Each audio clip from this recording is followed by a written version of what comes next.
Well, happy Wednesday, everybody. You are listening to PrepperCon Radio yet again here at our favorite place, K-Talk Radio. Good morning. Good morning, Shane. How you doing? You know, life is tough. Life is depressing. It is difficult. It's not all fun and games like I was hoping it would be. But it can also be pretty dang awesome. It can be. And today we're going to have an awesome show for you. We actually have an amazing friend, a great friend of ours, all-around good guy. Man, I just can't say enough good about this guy. So he has definitely become one of our inner circle, I guess you could. He has. He's one of our favorites. We've got Jon, who is the founder and owner of Survival Medical. You can check them out. They're survival-medical.com. These guys are the only ones. Well, they cracked the code on first aid kits as far as creating a long-term storage solution. So you can actually take your kit, hang on to it, throw it in the back of your bag, and it's ready to go when you need it for up to 20 years. Mm-hmm. Any other survival kit, first aid, section. Yep. Your bandages, your first aid creams, all that stuff, alcohol pads, those dry up, and they're useless within about a year and a half. I was getting into my jump kit in the Forerunner the other day, and was changing the stickers on my license plate. And so I like to pull the other ones off and use an alcohol wipe to clean that off, to put the new tab on. They're all dry. Yep. Every single one of them were dry. So that's what happens. So we want to welcome Jon on the air. Jon, are you there? Yeah, can you guys hear me all right? I'm actually, the first time I've made a phone call from my new bunker. Well, you're coming in pretty good. So you're in your new bunker, huh? After the candidacies that we've seen what's going to happen, I went ahead and started digging a couple days ago. Now we're ready to go. So I'm sorry we can't be there in person, but I'm glad to hear that our cell phone antennas are working from the bunker. Fantastic. Well, you're gonna have to tell us a little bit more about this bunker now that you've got me interested. Actually, he gave me all the specs last week. It's actually manufactured by BS, which stands for exactly what you think it does, which is a segue into our topic for today, which is a continuation of the crappy conversation 2 weeks ago. Mm-hmm. And it's a bit of a segue from last week's conversation as well. Yeah, it's fun with feces and other delightful. Oh boy! And Jon just loves that word. I know. He sent me a text this morning. He already lit it up on his own this morning, trying to get elicit a reaction, and it worked. So we're excited. We're gonna talk. We're not just talking about feces today, guys and gals. We're talking about infections. We're gonna talk about just sanitation, things you need to watch out for, things you need to be prepared for. Yeah, and if I could, for this, for a short while, if you'd allow me to hijack the topic for a moment. Well, you want to do this? Oh, yeah, I can do this. So you bet, absolutely. Okay, we're going to derail for a second, then come back. Okay, radio hosts, please announce on air. Join us on Flag Day next Tuesday. You're not supposed to read the first line. Join us on Flag Day next Tuesday, June 14th. K-Talk Radio and Colonial Flag are celebrating at Colonial Flag in Sandy. This is the first time I've read this, so. K-Talk will be there from 10 a.m. to 2 p.m. broadcasting live. Flag raising ceremony will be at 11 a.m. The food truck Underground will be there. Colonial Flag is giving away flags, desserts, and giveaway prizes. Meet Stan Ellsworth with BYU TV's American Ride. So he's that dude that drives around on a Harley. Yes, that's pretty cool. And I do like that show. Cool history. He's a knowledgeable dude. Yes, that is a very I guess he can't good just show. Be a BYU professor because of his big burly beard. Doesn't meet honor code. If you haven't seen that show, you should check it out. It's very, very true. I mean, the history is real, true history, not textbook history. Yeah. It's good stuff. So mark your calendars for food, fun, and freedom. Again, June 14th from 10 a.m. to 2 p.m. at Colonial Flag in Sandy. I think I'm going to go to that. I need a couple new flags, and go see if I can get me one. Awesome. That sounds awesome. What else are we going to derail for? Well, I've been feeling, and as you know, and Jon knows, and I talk to you guys about this topic fairly often. I don't want to get too far off track, but having the show, I think, gives us some responsibility. It gives us obviously a medium to reach out and try and wake people up. now that you're listening is fantastic. That we really appreciate you listening, and what we're trying to do is maybe expand that a little bit from your standard emergency preparedness to something altogether different. And this is a bit on the spiritual side, and I definitely want to get too spiritual on you guys. But you know how when you are going to talk in church, and then all of a sudden you realize or are inspired that you need to talk about something else? Has that ever happened to you, Scott? Never, ever. Me ever, either. Ever. And if it does, I will probably stick to my talk that I've written out.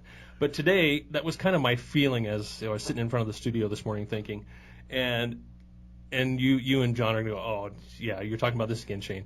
But, bugging out, that's been on my mind a lot lately, and I wanted to bring this up to all of you listeners out there. What is itching you? What inspiration are you getting? What feelings are you getting? Are you getting the feeling you need to find a place off the Wasatch Front? Get out of this busy, hectic lifestyle and live more. We'll live off grid, live more self-reliant.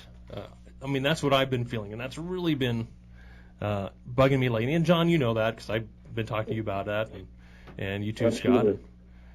And so I spent my entire day yesterday essentially off grid, looking at properties and driving around, and it was wonderful.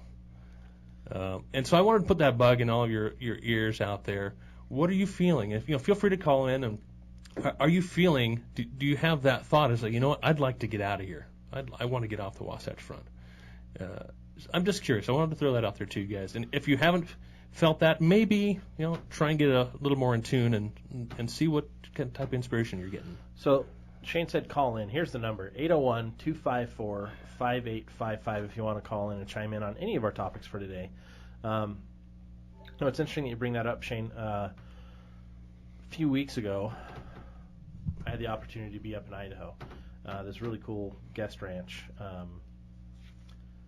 Granite Creek Guest Ranch, and it was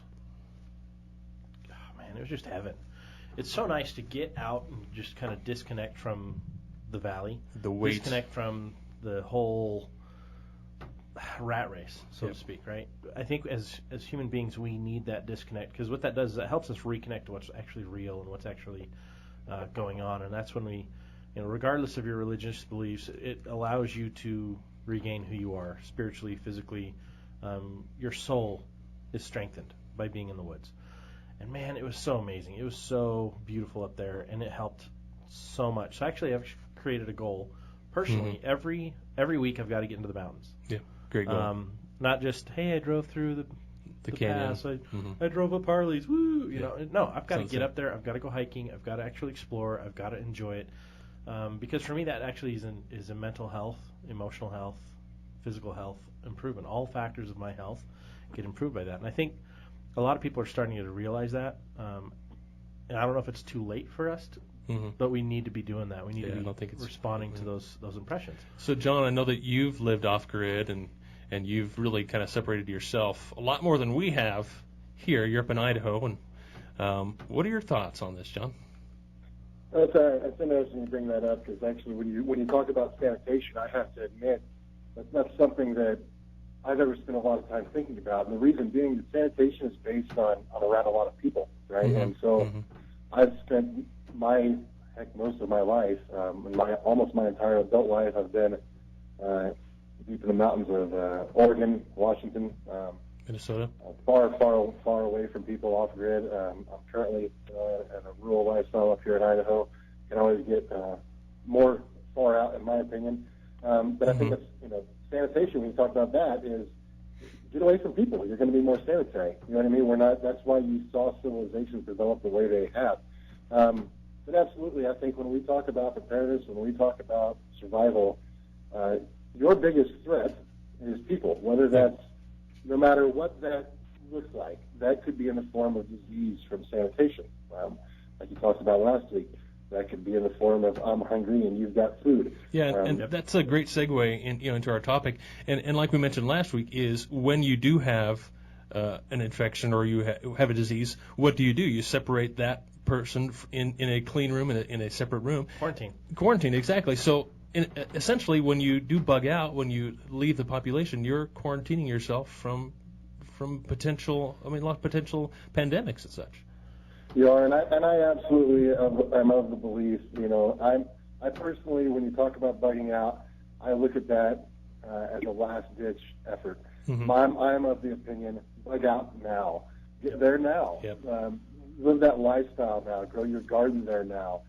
Get your off-grid system set up now. So when the lights go out or the world changes or whatever it is, you don't even notice. And the closer we can be to that and the closer we have our families adapt to that lifestyle, the less adept it's going to be. And I recognize that that's not easy for everyone, but I guarantee that it is possible. It's just a matter of finding a solution and getting your priorities to go around that. Yeah, absolutely. And I know you wanted to say something, Scott. Well, what I was going to say is, and that was on my notes as well, get out early. And what that kind of brought about in my thinking is, okay, bugging out is kind of really kind of connotates a last-minute effort. So bug out's probably not the right way to talk about getting yourself out of the cities, getting out early. Establish a self-reliant lifestyle by moving away. I mean, if you're inspired to do that, and that's kind of why I brought this up this morning, is that's the inspiration that I've been feeling lately, is need to start to establish, a place in the mountains away from the population. So, well, I think one of the biggest things that people just don't think about is the absolutely insanely difficult process of bugging out. Mm-hmm. To take someone who's used to living in a house with all the modern amenities and then just say, okay, grab your backpack or your gear and go. First problem is they're not going to have what they need to survive because they don't know how to survive that way. They don't know how to live that way. You can't carry enough with you, period. The second problem you're going to have is you're going to meet up with about a few 100,000, depending on where you are, a few 100,000 other people with the same idea that are putting themselves into harm's way, intentionally putting themselves into harm's way without the proper skills, training, and anything. So you have to be very careful on what you're thinking about with bug out. You've got to be smart about it. You've got to actually have a plan, and you've got to be practicing that plan all the time. Otherwise, it's a death sentence. Or get out early. I think that's a key part, Shane, is you need to, if that's your plan, and I recognize that that's a lot of people's plan, I think you've got to work on setting up your own parameters of what are my indicators. Because if your indicator is everyone standing out front in the subdivision, losing their mind, you've waited too long. Mm-hmm. So set up indicators, whether if you think there's a financial crisis coming, then what are your financial indicators that are going to let you know that's coming? If you think it's whatever it is, set up your indicators that you know, and set up a system just like, Homeland Security has. You've got green, yellow, and red, and when it starts getting orange, it's time to leave. Yeah. I think that's something that we all overlook way too much, is we don't pay attention until the last minute. And this last week was a good wake-up call for people who are listening to what President Obama is saying. Last week he was like, hey, it's hurricane season, make sure you've got your 72-hour kits, and hey, make sure you go to those FEMA camps when you need help. And that just appalled me. Yeah. He's getting more and more blatant about, hey, here's what we feel. Rely on the government. Don't rely on yourself. Yeah. The most important thing you can do is get yourself prepared for yourself to take care of your own needs and be self-reliant. I don't care what your plan is. As long as you have the skills and you're working on those skills, or if you don't have the skills and you're working on those skills, you're better off. Be reliant. Do your own thing.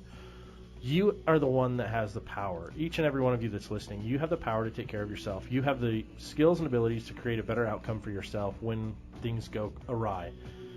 If you're not doing that, you are the only person to blame when things happen and you're not prepared. You guys, we're going to be hitting a break right now. Listen in. Stay with us after the hour. We're going to take some more calls. This hour sponsored to you by Survival Medical, survival-medical.com. Hi, it's Sherilyn Eager with the Liberty Line. Hey, welcome back. You are listening to K-Talk Radio. This is PrepperCon Radio on K-Talk, AM 630. Join in the conversation at 801-254-5855. And we actually have a guest on the line, Jon with survival-medical.com. Today we're having a lot of fun talking about sanitation, bugging out, actual scenarios, what you can deal with. And we have a caller on line. No, caller just hung up on line 3. Paul, call us back when you get back. We'll bring you back online. So we started talking about bugging out, talking about alternative plans. I think one of the biggest problems with the idea of bugging out is people don't plan ahead. They don't know where they're going. You're going to die. If you don't have the skills, you're going to die. If you have been practicing and you have a location and you have resources where you're going, kudos, you're doing it right. And it's still going to be hard. Oh, yeah, it's still going to be hard. Anyone that thinks that they're going to bug out, here's my challenge for you this weekend. I want you to take your backpack, your 72-hour kit. I want you to take your backpack.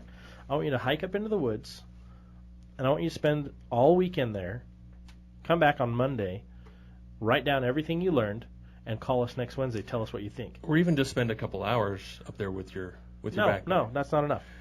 They've got to hike up, and they've got to spend 3 days, or at least 2 days. Spend the 2 days over the weekend and see how you handle it. I'll be honest, my bag, I'll be fine. But that's because I practice it, I test it, I use all that stuff still. But if the weather changes drastically, it's going to suck. Absolutely, and I think what you're saying is a good practice. I think everybody needs to eventually do that. Maybe jumping right in and doing that, not eventually, do it this week, is a little bit much for a lot of people. So if you have to, ease into it. That's my advice. Maybe don't just take it and run, although that would really be more realistic. I think that's exactly what Scott's saying is take your 72-hour kit, go to the mountains, and see if you can survive for 3 days with it. Go ahead, John. 3 days, guys. Yeah. At the same time, let's look at that in reality. You can go up and sit next to a tree for 3 days and be fine without anything. What you're talking about is getting somewhere from point A to point B. And here's the thing: a couple of weeks ago, you were talking about the myths of survivalism with Cache Valley, I think, was on. That was a great show. But here's what I wish you guys had brought up: the backpack survivalist. It's not going to happen, fellas. Yeah. You're talking about 1 in 1,000 extremely trained individuals that are going to be able to do that. It's not going to happen, and it's such a huge myth of I've got a bag and a gun, and I'm going to go, shoot Bambi and be fine and live like Robinson Crusoe at 9,000 foot elevation. You've lost your mind. It's not going to happen. That's absolutely right. It's not a plan. You're going to get eaten by bears. Or moose. Yeah. Moose like to eat people. That's what I've heard recently. And here's the thing, though. The reason I bring up moose is John and I have a fun, long-going joke. I've seen him actually call in a moose. Yeah. And it almost worked. The moose stopped, looked at him like, "No, dude, not happening," and then trotted away. It was really impressive. But here, I think, John, you're absolutely right. The backpack survivalist idea is completely bunk. My bags are all designed to get me from point A to point B. Point B being my solution zone, where I've got additional resources. Most of my bags are to get me home. Yeah. Because at home is where all my resources are, where my wife is, where we're going to meet up. Then I have an alternate solution after that if we need to go somewhere else. But I have things at that other location. Until you have a bug out location already prepped, your bag should be a bug home bag rather than a bug out bag. I think, guys, what we've got to look at is the evolution here, right? Okay, it starts off as survivalist. I'm going to live, right? And then it turns into preparedness. I'm going to live, and I'm going to live well. Well, you're hitting the right zone when it starts going from prepper to homesteader. Oh, exactly. And that's where you've got to start looking. Is all of these other things are very temporary solutions. Yep. But where you live now becomes that solution, and you're away from those things that are threats. You're away from those big population centers. I can't stress that enough, really, honestly. Population centers are going to be death traps, whether it's via FEMA camps, as you're talking about, or whether it's just disease and desperate neighbors. It's human nature is something that we cannot overlook, and it's sad to admit that good people are going to do bad things when their children are hungry. And that's why we've got to look at all 3 B's of preparedness there, is beans, bullets, and Band-Aids. We've got to be able to protect ourselves and have what we need to treat ourselves in those scenarios. But number one, get away from population centers. Start that homestead now. And when you're going to bug out, if you're in a large population center and something happens, you probably won't be able to get out. Unless you get out early, the traffic will be gridlock, and you will probably be stuck on the freeway for good. or a side street if you're stuck. That's You're a not. big part of what Agenda 21 is all about, Scott, and that's something we've got to look at. Is all of these communities are now designed on how to stop movements. Yep. And so you better have a really good plan intact, because there are large powers that be making a plan to stop that movement. Yeah, and what John's talking about, look at your map, pull out the map, look at where you live, and look at all the routes out of your town. There are so many choke points for traffic, so many things that are going to stop you and delay you, just if it were a mass migration. Now you add in catastrophic situations, say there's an earthquake, say there's a flood, that intensifies that situation. It makes it even more problematic. So it's not a solution to just we're gonna grab the trailer and go and we'll be fine. Everything's fine. So the question is, where do you go? You get out. You get out early. Or you have. Where's that place that you establish? What is an ideal location? I'm not going to answer that question. Well, it's different for every person, right. Absolutely. But what are the general parameters of where someone should go? Because I don't want people going where I'm going, and I know, John, you don't want them going where you are. What are some general parameters, some advice of where we would point people? Because obviously they need some direction. Okay, what are the guidelines that someone should be looking at as they need to be this far away from population or so forth? What are you thinking, John? Well, as far as distance, distance and take a gas is a good rule of thumb. Okay. If they can get there on a single tank of gas, you're too dang close. That's my personal rule for distances. You got to be at least a tank of gas away. So take your average automobile, however far that is in mileage. To me, that's the distance. But as far as all the other parameters, look at it from an agrarian perspective. Okay, where is the rainfall? Where is the growing season? Those are the things that are going to make long-term viability for your situation.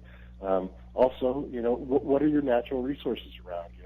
Do you have trees? Do you have good firewood? Do you have good clean water? Yeah.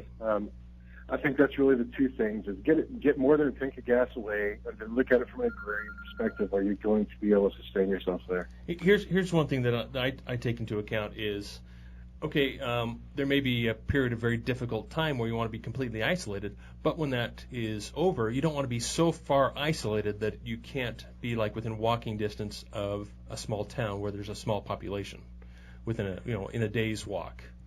That's one of my favorite mentors is James Wesley Rawls, and he advocates that exact same thing. Not necessarily out in the boonies, but out in the boonies with a small rural town, a small rural population. Mel Tappan talked about that a lot. It was really the birth of this whole movement in the 70s.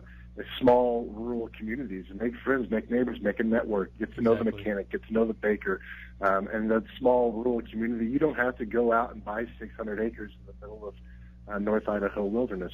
That's not going to be feasible for most people. That would take a large group. But small rural communities, and start building that community and building that agrarian lifestyle and getting off grid and all of those things and ahead of time. Absolutely. Because the biggest thing is you have to get to a point where you can rebuild. Mm-hmm. Sure. That's the whole focus. And if you don't have a network of people that you can work together with to reestablish the Constitution, to reestablish law and order, to reestablish growth, then you're just going to be some crazy guy out in the middle of the woods by yourself. Mm-hmm. And that doesn't help anybody. And I think there's way too many people think that that's a solution, that bugging out is a solution, and that they're going to go live in the woods. I mean, number one, first and foremost, if you're going to have a solution, an outside of town solution, it needs to have a shelter. Mm-hmm. It has to have a strong, sturdy shelter in place. Number one. Number two, you have to have a water supply. Yep. And you have to know what the rainfall is going to be every year. You need to know those things. You have to have an idea what you can do agriculturally there. And better yet, you need to be growing things there. One of the guys I've talked to recently, he actually has a plot of land with a tiny cabin, and he's been planting fruit and nut trees on it. Perfect. And I'm like, I'd never thought of nut trees. I'm like, yeah nut trees do really well protein, up in higher elevations. But it's food. It's a resource. And who's eating it right now when he's not there? The deer and the antelope and whatever else is getting out there, because that's where they play. The meese. and the mini much moosin in the boxen and in the woods and but you've got to have resources there. If you've got a year's supply of dehydrated food out there, that's a death trap waiting for you, because you've got to know how to use it. You've got to have all the other resources to be able to take care of it. But that's, I think, where the biggest problem is. People just aren't thinking sustainability in where they're going. Yeah, absolutely. I think like you're saying, John, that the time is now. It's time to be intense. The time to prepare your bug out location. It could be a family's house in a rural town. It could be something as simple as that. Sure. So the time is now. Not to mention, when you start talking about those indicators, let's look at the positive things from going and living that agrarian lifestyle now. I mean, what are the benefits? How is your family benefiting from where you're at right now? If the answer is just a paycheck, then I think you're limiting your perspective. Mm-hmm. You can make paychecks other places. They print money faster than they can count it. You can get a hold of it. It's just a matter of thinking outside the box. But we're already living in a society where we've got, people don't know which bathroom to go into. Maybe it's a good time to get your family out of that situation now. What are they benefiting from a Common Core education and transgendered bathrooms and all of these agendas that are being forced down their throats? You can unplug from that. You don't have to be a part of it. That part is still voluntary. Maybe we should take advantage of the fact that we still do have that choice. Vote with your feet. The Read Out movement is something I think if your listeners aren't familiar with, Google it. Google it now. Read Out, the American Read Out. Vote with your feet. Go where there are like-minded people. Absolutely, absolutely. So I think maybe we should begin to transition back to our sanitation topic. What do you think? The one that I spent hours and hours and hours and hours and hours and hours preparing for, that you just derailed. I'm sorry. I don't want to anymore. Okay. This is too fun, isn't it? No, I'm just pissed. You just pissed at me. No, I'm just kidding. Okay, we're going to switch gears. Sanitation, there's so much you can talk about it, but I want to talk more about the infectious disease side of things. And even still just infections. Because when you're in a large population, even a small population, the number one thing that you're going to have a problem with is sickness. Mm-hmm. And it's caused by contaminating your water. Water latrine. The simplest thing is your latrine issues. Mm-hmm. Cholera, MRSA, tuberculosis, dysentery. A lot of those things can be caused because you're crapping where you're eating, so to speak. Mm-hmm. People don't think, well, if I'll just step outside of my tent this time and go to the bathroom because it's bad weather, so I'm fine. Or all the sewage is backed up in my neighborhood because of this event. I'll just go out in the backyard and defecate there. Well, where are you defecating, and where's the water flow? Because if you don't have a fresh water source, or that's affecting your fresh water source, you or your neighbor could be affecting your neighbor, each other, and you're causing all these problems. That's huge, and people just don't think about that. They don't have a plan for that. They don't have a solution for that. So that was one of the things I wanted to talk about today is you need to have a plan for cleanliness. You need to know how to make your own soaps or have a giant stockpile of it, because you've got to be able to clean your clothes. You've got to be able to clean your hands. You've got to be able to take care of the daily bacteria that you work with. But worse than that, you've got to have a plan for taking care of people that have these sicknesses. If someone has cholera or dysentery or tuberculosis, how do you work with those people? If they get MRSA, what do you do? John, I think you're actually one of the better people to talk about this with because you do have that medical background. Well, the first part you talked about is prevention, okay, and that's obviously prevention is where you want to focus first. And I think the biggest one there that you brought up, Scott, is hands.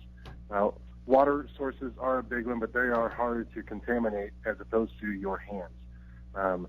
Hands is the big one, and there's a lot of different ways. Again, I think history and studying other cultures teaches some things. If we look at third world countries, and how they deal with the situation, there's a lot to learn there.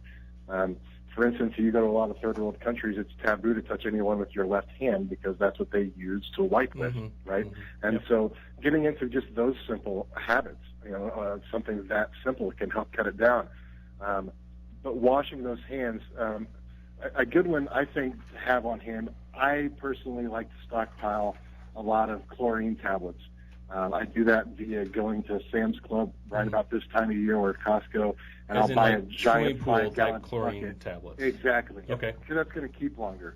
And so you figure out the ratios, because all of those products are different. But basically, a cup of bleach to a gallon of water, all right, is going to make a strong antimicrobial. But if you want to really amp this up, here's a little tidbit. Okay, you can't store chlorine in an acidic environment. So when they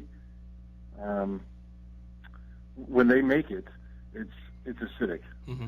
So if you want to really up the ante, what you want to do is take that cup of bleach and then add a cup of vinegar, and you're going to change that pH and make it 200 times more effective in killing anything microbial. Now, it's going to take the shelf life down. Once you've made that mixture, it's only good for about 24 hours, and everything's going to start disappearing. But you talk about a way to keep things sanitary. There's a cheap, easy solution. And that's really meant for, like, surfaces, right? For sanitizing surfaces?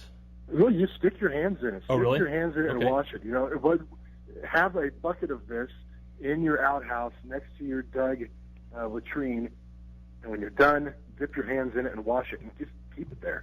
That's a great way to just avoid that. If you can keep your hands clean in that situation, you're going to be far, far, far ahead of the curve. Okay, fantastic. Awesome. Yeah, we are at the upon another break, and of course, this show is brought to you by Survival Medical, the only first aid kit designed for long-term storage. Find more out at survival-medical.com, and we'll see you on the other side of the break.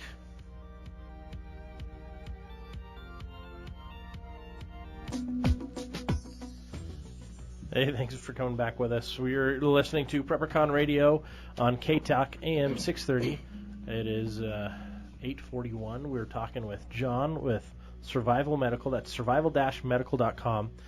They're actually running a special right now. We just got lucky enough to get this. It's 17% off, and these prices are incredibly low to start with. So use the promo code PREPPER1. It's all lowercase, PREPPER, the number 1, and you can get 17% off. Go buy now, because if you wait, you're going to lose out. The most important thing you can be doing right now with your time is getting yourself better prepared, better equipped to get through anything. We're talking about sanitation. We're talking about bleach. The thing about bleach, Jon brought up a really good point. You mix up your bleach, you use these chlorine tablets. As soon as you mix that up, they have an expiration date on them. As soon as you add, you said vinegar to it, right? Yes, correct. What we want to do is change that pH. Yeah. So as soon as you add that vinegar to it, he said about 24 hours on that. Now, your regular bleach, you go buy at the store, you've got an 8-month, on average, shelf life of that. So if you're buying bottles of that to store, I'm sorry, it's not going to be a very effective solution for you. Go to the pool stores, pool supply stores. Go to Lowe's. Go to Home Depot, Ace Hardware. They're going to have these shock tablets. Get those, because they can be used for sanitation. They're great, and they store for a long time. There's a difference between the chlorine bleach tablets. Yes. There's a bromine, and there's also sodium hypochlorite and other versions of that.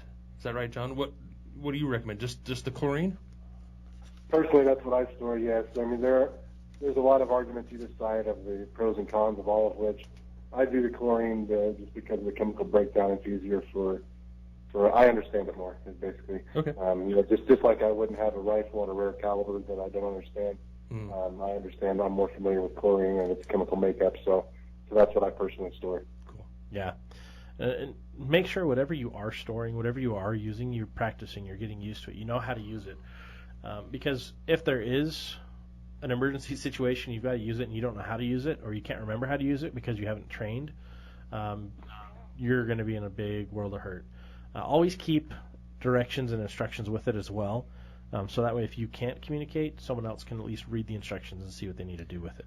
So, Jon, what do you recommend for sanitizing surfaces? You were going to say something? Well, sure, absolutely. For surfaces, that same mixture we just talked about. You want to take your 1 cup of bleach, and again, follow the instructions on the tab to make that 1 cup of bleach. You take a 1 cup of bleach to a gallon of water, add a cup of vinegar. That is by far the best antimicrobial that you can do. There's also a lot of plant-based ways you can do that as well. An extract of oregano or an oregano oil or an oregano tincture. Holy smokes, the properties here, guys, it's no joke.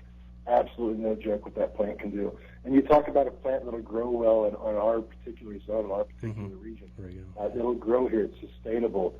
You're not going to run out of it. As long as you've got dirt, water, and sunshine, you can keep that as a renewable resource. That's awesome. That's a great point. Now, one of the other things we've looked at that I've been studying is understanding things like MRSA. It happens a lot. Basically, it's a staph type of infection, and it's resistant. Happens all the time when you're in dirty environments, such as a FEMA camp or a hospital. Such as a hospital. Happens in hospitals all the time. Happens whenever there's a large group of people and there's a poor hygiene introduced to that large group of people, MRSA can take off. And one of the things that they say is really good for that is turmeric. The turmeric? Yeah, turmeric. Sorry. Okay. Turmeric is amazing. Getting a stockpile of that is great. I don't know, John, does that grow very well up here? Not that I'm aware of, Scott, but it does store fairly well if you'll just put it in something that's going to help protect it from heat. Heat's what's going to break down those plant proteins the fastest. And you're talking about an incredible plant that's great for a lot of things, joint soreness, that you're going to experience probably in this type of situation too. That's a great one to have. I would also recommend a big one here, guys, is tea tree oil topically for any type of infection is great. And then you've got to look internally. If you're on a prepackaged food diet, it's really going to make this worse because your system is not really going to be functioning properly. So find some way to get probiotics into your system. And bad news is a prepackaged probiotic is not going to last long. The best way to get that naturally is going to be through lacto fermentation. So that would be, yogurt, for instance, or sauerkraut. What's the Korean version of sauerkraut? Like the kimchi. Right. A lot of things like that keep a long time. You can make them very easily. They don't require refrigeration, and they're going to help naturally build up those probiotics in your system that are going to help fight that infection. And that's a big thing to look at, is you can't just, in a long-term solution, allopathic and traditional medicine is not viable because you're going to run out of those things that you implement.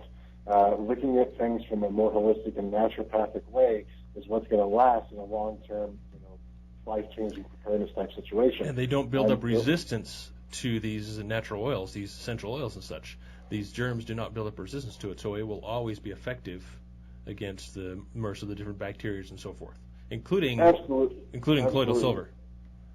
And colloidal silver, and you can make your own. It doesn't cost much at all. Again, storing enough of it, probably not all of that feasible. Right. On the other hand, getting your own machine to make your own silver, that's very, very feasible. And you better have some silver stockpile for a lot of reasons. Yeah, absolutely. Again, go ahead, sorry, John. Plants. There are thousands of great books out there. This is not something that is very difficult to learn. A lot of these herbs grow very easily. A lot of them will take over, for Pete's sake. Again, growing now, you can make your own oils for a heck of a lot cheaper than most people are paying for them these days. It's not an expensive or a complicated process. Very cool. Very cool. And I think it's really wise to look at all those other solutions and stop focusing on just the medicinal solution of, well, I should say, the over-the-counter and the prescribed solutions. Right. Because they're not long-term solutions. They're Band-Aids. They actually do more harm in most cases. Exactly. So here's another topic I wanted to talk about real quick. Trash. How do you deal with trash? Now, if you're in a remote location, that's obviously a little bit easier to deal with. But if you're in urban or suburban area, how do you deal with trash? What are your recommendations, John? Again, guys, I'm in a completely different environment, and because of such, I haven't thought about what would you do with that in an urban environment. Up here, in the inner regions of America, you burn trash. You know what I mean? Yep. You burn it, bury it. Those are the two great ways to get rid of any type of disease or anything. Burn it, get it hot, burn it, and then throw some dirt on it. Yep. On the other hand, if everyone in the Salt Lake Valley was doing that, that's going to have more problems than burning it would in the first place. Yeah, very well may be the case. However, you can't let that trash build up. Even if you have a quarter-acre lot on the edge of the city, and you can obviously recycle or reuse a lot of that as a burnable material for your firewood, for your heat and cooking uses. But also, you're not going to end up just throwing things in recycling in the garbage can like you would every day. You're going to look deeper into, okay, what can I use this for? Oh, this is the nice plastic bottle. I'm going to reuse that, and we're going to rinse it out. I'm going to use it to store water in, or I'm going to put my chlorine solution in there and so forth. So you're going to look into reuse and recycle, and I think your trash is really going to be a lot less than obviously what we're creating now. Yeah, I think one of the biggest things you need to work on now, I think everyone needs to work on, is reducing trash. The more processed things you're buying, the more packaged items you're buying, the more garbage you're creating, right? The more food you're growing, the less garbage you're going to have. And you can compost. And you can compost all of your organics. And since you're growing your food, it's organic. And you can use the smear technique, too. Yes, you can. You can use the smear technique. John, do you know the smear technique very well? Well, guys, I overheard it there last week, and I'm still Googling. Please explain to me more of the smear technique. So the U.S. Forest Service actually recommends this technique when you're out hiking and backpacking. Basically, that is to take your feces and smear it. And by feces, I mean poop, crap. We get it. We know John likes that word, so we like him to hear him giggle. He loves feces. So you take that and you actually wipe it on the south-facing side of like a rock or a tree, stone. That way. You said this is advocated by the Forest Service guy. Is that correct? Yes. This makes perfect sense now. The government runs the plaintiff crap. Well, you know how it is. And they are experts at it. The government shows up and they say, "Hi, I'm from the government. I'm here to help." And we all know that if you don't like the government's problems, you should see their solutions. That's because it gets much better. Practical common sense is the winner here and every time. And I think that's the thing is we just need to be smart about what we're doing. We need to take some extra time and actually research our options. Survival-Medical is a great resource for your medical. They also have kits so you can actually. I love the cover-up kit. Yeah. If you are in a high population area and there is a breakout, grab your cover-up kit and get out of there. Get to a safe place. Get to a quarantine space where you can stay healthy and clean. And you can check all that out at survival-medical.com. John's been awesome to have on the radio today. We've got a little more time with him, but there are so many resources for keeping things clean and sanitary. What about laundry? What's your plan for laundry? I've actually got 2 laundry solutions at home. Cool. Both of them are bucket solutions. One of them is a plunger method. The other one is a shaking method. Same here. And I've got tons and tons of detergent, but I'm actually learning how to make my own detergent right now. Very cool. Guys, my laundry solution actually doubles as a tactical solution. A tactical solution? Bunker here. I'll actually be in the buff so that I don't have to do that laundry. At the same time, the reported Sasquatch sightings that that's going to create is going to keep my entire perimeter safe. Very, very nice. Yeah, I like the text you sent me, the message you sent me, the tactical uses of feces. Okay, we'll talk about smear. That was very entertaining. Hey, guys, let me point out, too, that in our Alpha bucket and our Bravo bucket, which are made for your bug-out locations for your home medical plan, our germ kit, the whole point of that germ kit is contaminant protection. That's contaminant. There's biohazard waste bags in there. You've got your CPR shields, obviously, your N95 respirator, a whole bunch of sterile pack gloves. Hand sanitizer is a big one, guys. Yeah. Have some hand sanitizer around, for Pete's sake. And then alcohol, iodine. We've got a surgical scrub brush in there that's already soaked with iodine, so you can really get things clean when you need it.